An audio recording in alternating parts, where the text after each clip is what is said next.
Howdy again everyone. A little while ago now I tested a new autofocus Viltrox lens on my Fuji camera, their nice little 33mm f1.4. Its build quality was very nice, its image quality good enough, and its value for money great. Well, now it's arrived for Canon's EOS M system cameras, nicely adding to your list of options for lower budget lenses on that system. So I'm going to do a brief overview of how it performs on the Canon EOS M system, paying particular attention to its sharpness on a higher than usual resolution APS-C camera. Yes, I'll be testing it on my EOS M6 Mark II with its 32.5 megapixel sensor. If you want to see the original review, where I tested it on a Fuji camera with a 24 megapixel APS-C sensor, then take a look in the description below, and that review will go into a bit more detail than this overview will do. You'll get a slightly fuller picture from my original video.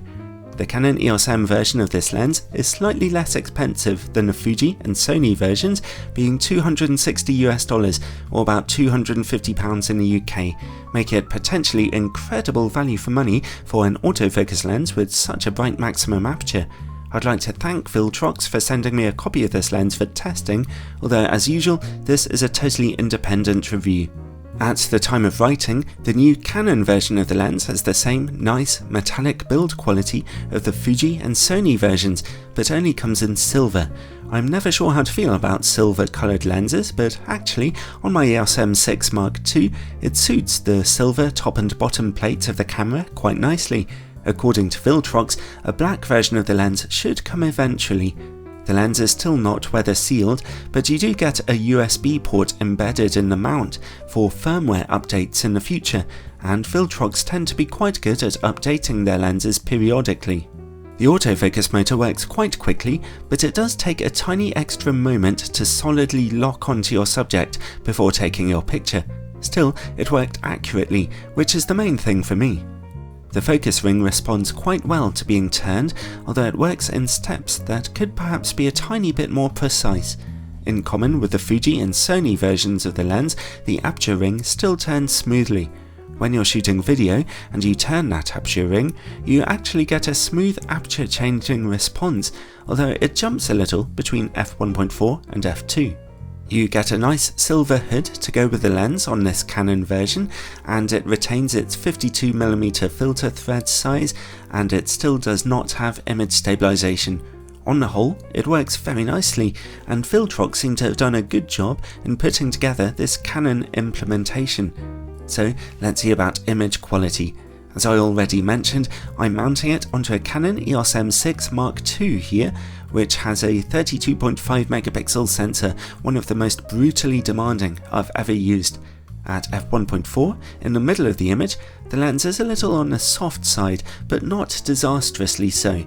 We see a little purple fringing on contrasting edges and low contrast levels. As you can see here, the corner image quality is somewhat dark and murky, although some details are still being captured here too. If you turn on in-camera corrections in your Canon camera, no difference is made to the image quality. Let's drop down to f2.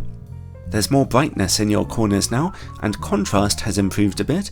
Image quality back in the middle looks sharper and more punchy, and any purple fringing has gone now. Stop down to f2.8 and we are left with some impressively sharp image quality here, with lots of lovely contrast. The corners are looking sharper now, with some quite decent contrast. Stop down to f4 for another boost to sharpness in the corners, leaving them looking great, and f5.6 sees excellent picture quality across the entire image frame. If you stop down as far as f11 or f16, the picture begins to get a bit softer due to the effects of diffraction.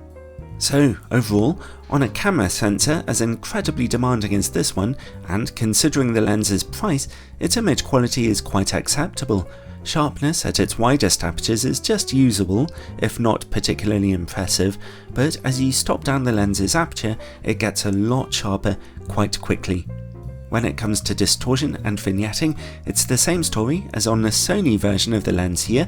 We see some fairly strong pincushion distortion and quite notable vignetting in the corners at f1.4. Here's f2 and f2.8, but it's only really at f4 that the strong vignetting is mostly cleared up. On the higher resolution Canon sensor, the close-up image quality looks very soft at f1.4. f2, f2.8 and f4 get progressively sharper. The work against bright lights and the quality of the lens's bokeh are both the same as on the Fuji and Sony versions of the lens. Bright lights show a fair bit of flaring, and the bokeh is quite nice and soft, but occasionally particularly strong highlights show an edge of blue highlighting. Here are some higher resolution pictures to show longitudinal chromatic aberration. As you can see, it's very strong at f1.4, displaying bright blue and magenta hints to bokeh highlights.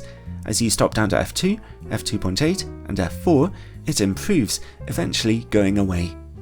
Overall, considering that the lens costs only $260, it's quite a steal really. Its image quality is not great at brighter apertures, but it's definitely still quite usable, even on a 32.5 megapixel camera, and you don't have to stop the lens's aperture down too far to enjoy some surprisingly sharp images. And don't forget, just by virtue of being a 33mm lens with a maximum aperture of f1.4, you can get some really gorgeous, dramatic looking images here, no matter how sharp they are at pixel level. This lens has some direct competition on the Canon EOS M system, the Sigma 30mm f1.4, which is very slightly more expensive. Viltrox might be a much newer lens manufacturer than Sigma, but they give the Sigma lens a good run for its money, actually. The Sigma lens is a little sharper in the middle of your images, but the Viltrox lens is noticeably sharper in its image corners, and also the Viltrox lens shows a little less colour fringing. The Sigma lens has a faster and more confident autofocus motor, but the Viltrox lens has that aperture ring, which could be useful for video makers.